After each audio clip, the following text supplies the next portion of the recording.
Good morning, everybody. Hope y'all are doing good on this Monday morning, start of a new week. And it's time to get back to the early looks ahead to next year. And we've done a pretty good job getting through a lot of the positions that are almost certainly going to be of need next year. But there are a couple more. And this next one, it it all kind of depends on the direction that this team decides to go defensively after this year, because we know that we're being pitched, oh, we're going to do different things on defense this year. You're going to see a lot of 3-4 stuff. You're going to see hybrid. You're going to see us do things very differently than we have done before. But we know we still have Pete Carroll as our head coach, so we won't do things too different. And honestly, we shouldn't. To a certain extent, if you're going to keep Pete Carroll as your head coach, you need to continue to do the things that he is an expert in. And there are elements of the defensive scheme that the Seahawks have been utilizing for a long time that are just native to Pete Carroll. So, with that in mind, let's talk about inside linebacker. This is the position that we're going to be highlighting today. So, look, we already spent a first round pick on Jordan Brooks. We already spent a decent chunk of capital on Jordan Brooks. And by the way, while we're here, we did kind of spend other mid round picks on other inside linebacker prospects, but we'll get to that in a second. So the position is pretty solid in that regard. However, if we're going to do a lot of 3-4 stuff, we need another inside linebacker. And if you're talking about hybrid, then if you're looking at the other inside linebacker as being a will on the 4-3 snaps, then that also kind of shapes that need, because right now, from my perspective, we may not have either. Most of the guys who are under contract with the Seahawks this year, who can play inside linebacker, are not under contract next year. So one way or the other, we're going to have to address this, either with another inside linebacker or a will linebacker. And that, combined with Jordan Brooks's specific skill set, should inform what kind of player we need. You look at Jordan Brooks, I see, you can easily see a guy who's great against the run, who should be able to get after the quarterback if he's allowed to blitz more, which is something we hopefully see this year, but he struggles in coverage mightily. So if we can pair him with another linebacker who can cover, then we may have something really good on that level of our defense. So inside linebackers, let's find one. Jordan Brooks is under contract through this year, and then he has a team option in, I believe, 2023 that we have to decide whether or not to enact. And based off what we saw from Jordan Brooks last year, based off the way this team is probably valuing him, I would expect us to use that team option right now. So basically, in all likelihood, Brooks is going to be here this year, next year, and the year after. That last year is going to be for a little bit more money, but it's not going to be that bad either. And honestly, by that point, it'll probably be a really good deal still. And then he hits free agency in 2025. We don't need to worry about that at all, I don't think. Jordan Brooks not playing well enough to negotiate an extension after 3 years, but he is playing well enough to be worthy of the option. So Brooks is probably going to be here on a reasonable deal for another 3 years. So that's cool. Everyone else, I don't know what their future in Seattle is. You could easily see all of them not being here next year. Barton is going to get a chance to show what he can do as a defensive linebacker this year, but he's a free agent next year. If he doesn't impress, he will either be gone or brought back purely as a special teamer. E.A. Buniwe was brought in purely as a special teamer as far as we know. Ben Burkervin never had much of a chance in the first place, and now he's had a massive injury. John Radigan, lottery ticket. Now, he may stick around because he's a exclusive rights free agent, but that'll just be mostly for practice squad stuff. I don't think we expect anything from him. Lockheed Williams, I don't even know if he's going to make the roster because he's got no guaranteed money on his contract. He's probably not going to. But even if he does, it's going to be on the practice squad, and I I don't think this team has anything bet into him being part of this team's defense going forward. And then you've got a couple of the guys we picked up out of UDFA this year, Vi Jones and Joshua Onujiogu. Apparently, Avery Roberts wasn't actually given a contract. He was just given a tryout, so he's not even listed here. Both those guys got $5,000 bonuses. So if we cut them, we lose that, but that's very trivial on an NFL team's salary cap, so that doesn't really mean anything. You could easily see every single one of these guys not on the team next year, with the possible exception, I would say, of Radigan, because he's a exclusive rights free agent, and we can retain him for super cheap. And at that point, he might have elevated himself to the point where he can at least play special teams. So that is the outlook right now. And honestly, even if one or two of these guys are back next year, I don't know if it should be a starter, especially a starting role that is going to be on the field pretty big majority of the time. You're going to have two linebackers out there a lot. So what do we do? Maybe Barton impresses. He's the only guy I give a chance because Barton has played well before, and supposedly his strength is in coverage, which makes him a good fit for a Will, and it makes him a good fit to play across from Brooks. But can we give up everything else? It seems like he can't play the run. It seems like he's weak against the run. I don't know if the team is willing to make that sacrifice. We probably shouldn't. I don't want to spend big on the inside linebacker position, but if Barton doesn't impress this year, then we have to move on.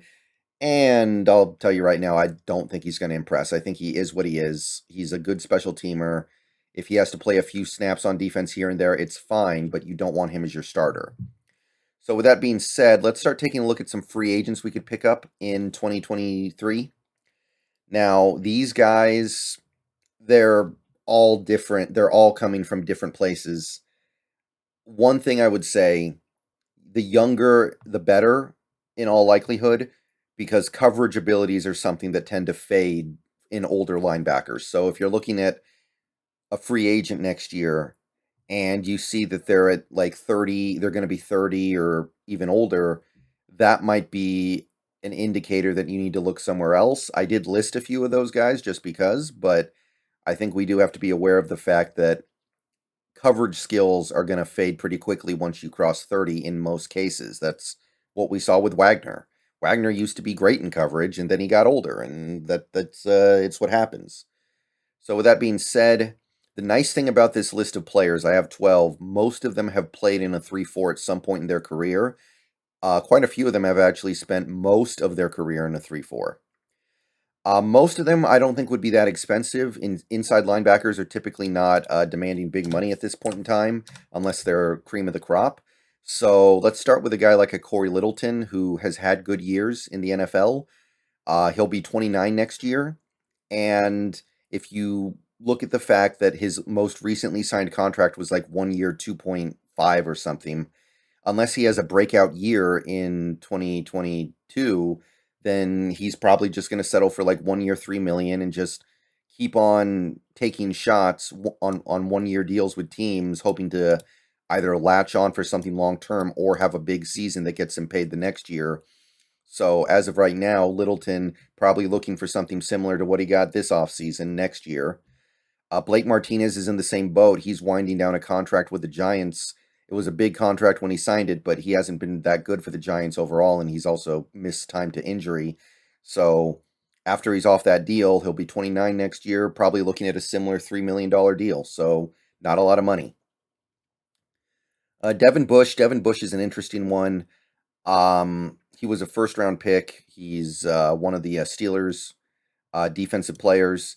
He seemed to showcase some real potential as a rookie, and it seemed like there was something there. He's only going to be 24 next year, but it just seems like the light bulb hasn't really gone on for him. PFF hates this guy. PFF thinks this guy doesn't know how to brush his teeth, basically. His PFF grade last year was like 32. You know, look, I'm not saying I take PFF as gospel at all. At all. But it's hard for you to have a 32 grade from PFF and still actually be a decent player. Really hard. They're seeing something that is really, really bad. That is, I think, worse than Patrick Queen. So even though he's young, even though he has draft pedigree, I don't think, unless he turns it around in a big way in 2022, because his previous years were not that great either.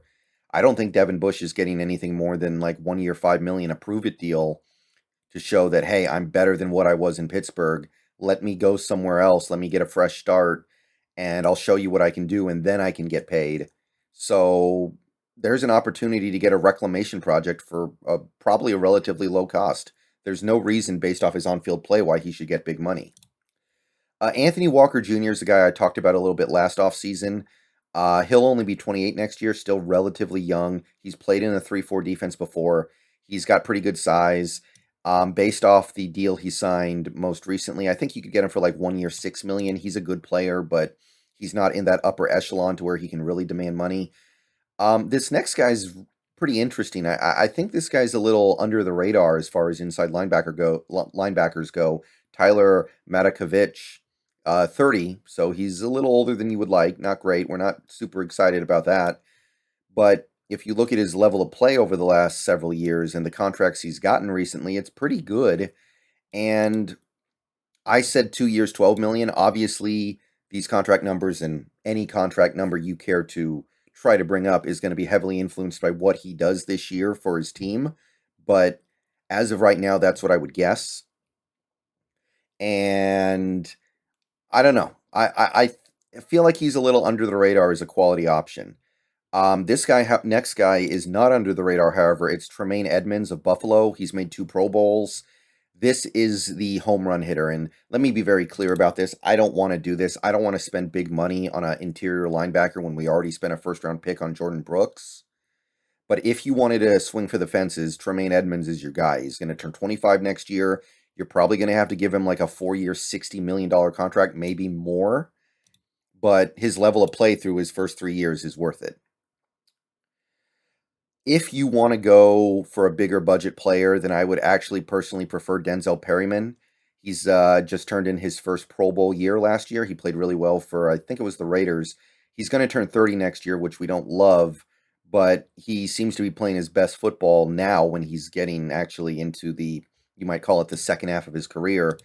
Always been a quality player, but he finally made a Pro Bowl last year, had a monster year. And if he keeps that level of play up in 2022, I think you're looking at giving him like 3 years, 33, which I still don't want to do. But if for some reason you feel the need to spend big at inside linebacker / will, then Perriman is a guy I would definitely have my eye on. This next guy is probably too old, but I need to mention him because he does have some hybrid-ish experience, and he has played well for his teams in the past. I think New England and Detroit and now Miami. Kyle Vanoy, 32. Because of his age and because he plays a position that is not highly valued, you're probably talking like 1 year for $3 million. Very cheap, very reasonable, very, very simple. There shouldn't be too much to it unless he has a monster year this year for it. I think it's the Dolphins. Another under the radar guy would be Neville Hewitt. This guy's never, at least I don't think he's ever been a full-time starter. He's never put up a monster year, but he's consistently played well when he's gotten opportunities, and those opportunities have just never come in bunches. He's already going to be 30 next year. You could probably get him for cheap because he's just a backup. I'm sorry, I've been looking at a lot of charts lately. I think he's actually in Buffalo behind Edmonds. So if you could get him for like 1 year, 2 million, you could say, okay, here's your chance to be a starter. Let's see what you can do. Then I think that would be a reasonable expenditure of resources. Another cheaper guy would be Jermaine Carter Jr., only going to turn 28 next year. Another 1 year, $2 million contract. His most recent contract was basically vet min plus, so 1 year, 2 million is only a little bit more than that. Seems reasonable to me. The kind of safe reclamation project might be Jayon Brown.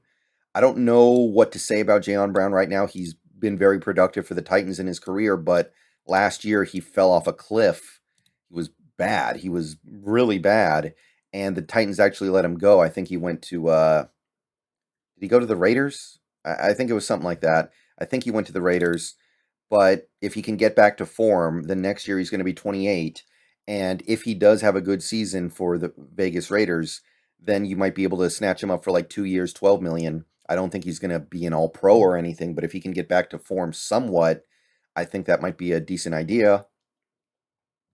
And then we've got Gerard Davis, interesting career that he's had. He was productive for Detroit for a few years, went to the Jets, never really did anything for them because of injuries. Now he's back in Detroit on a cheap deal. If he can play a significant amount of time this year and prove that he can still do it, then you're probably looking at another short-term deal next year, but it's going to be a little more money than some of these other guys. I said 1 year, $6 million. Again, these are all very rough estimates, but these are guys who might be a little more there's a little more there than there is with a guy like Devin Bush, right? You look at Devin Bush and you're just like, oh, well, he's never been really good in the NFL, so who cares about that first round draft pedigree anymore? But guys like Brown and Davis have actually been good. They just haven't been good in recent years, or in Brown's case, recent year. So those are the free agents I'm looking at. There are probably a couple other guys, but if you're trying to do better than Barton, which is obviously the goal, then these are the guys I'm targeting and what I estimate they would get. Obviously, these estimates are subject to change heavily based off what we see in 2022. Okay, now let's go over to the 2023 NFL Draft.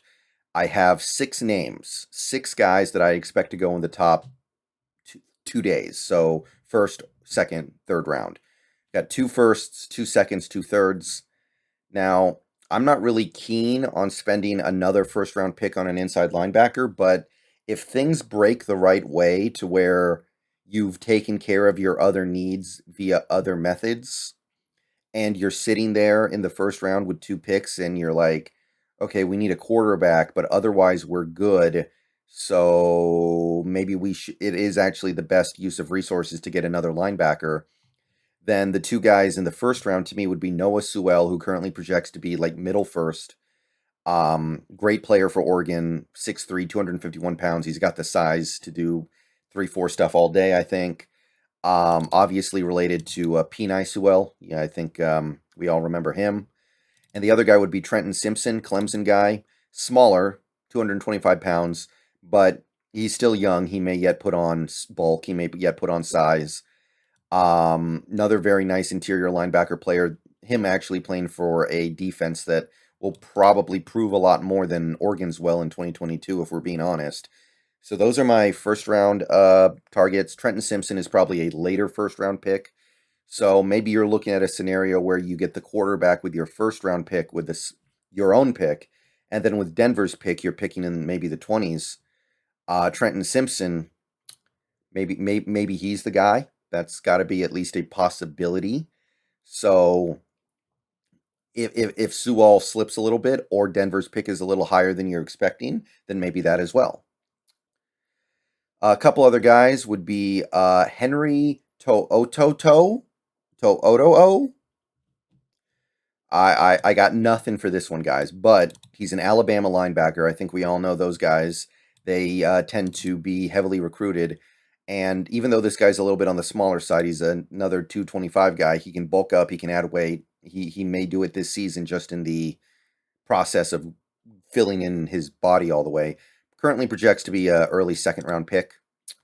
And the other second-rounder I have is Justin Flo from Oregon. Now, this guy hasn't done anything yet. If you look at his career stat sheet, he basically has barely played.